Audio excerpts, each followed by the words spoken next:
When most of us stroll through the grass, we're usually thinking about everything but what's under our feet. Different story for Weston Applefeller. I don't necessarily dream about grass, but I have woken up from many a dreams to think about grass, so. He's not kidding. Grass, it's kinda his thing. So from the time I was really young, I used to go to a lot of baseball games, and I always wanted to play baseball professionally and be in sports professionally, but knew I wasn't good enough.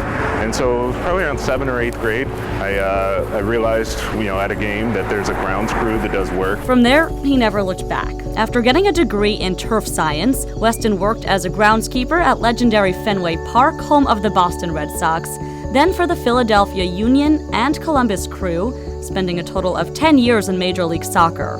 Now he's doing what he calls his dream job, building the field the Austin FC will call home. Getting everything exactly how I want it is it's the most exciting portion of my career by far. Exciting, but more demanding than it appears. First came the decision to go with grass over turf. Soccer players in general want to play on natural grass. And apparently, there are a lot of different types of natural grass, like seashore paspalum. It is salt tolerant, so a lot of golf courses you'll see along the Gulf Coast will have a grass that's like this. Tif-Tuff Bermuda.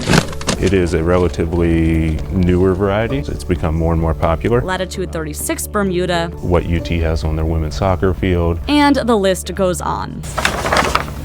It's been a long process. We checked in on Weston a couple times throughout, hence the beard.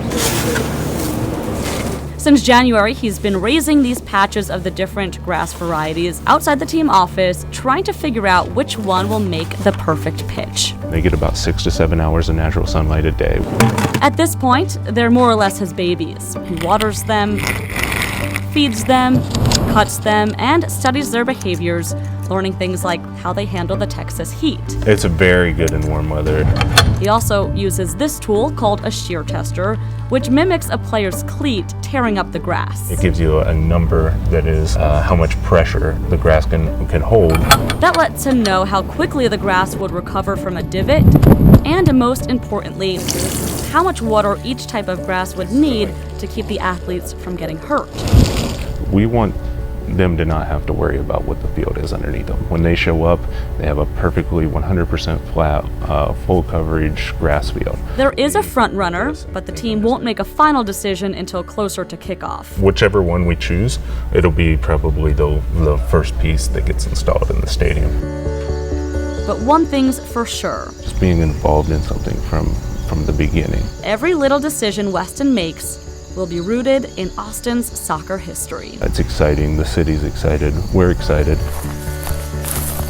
I cannot wait for that opening match. So. Steph Manacero, Spectrum News.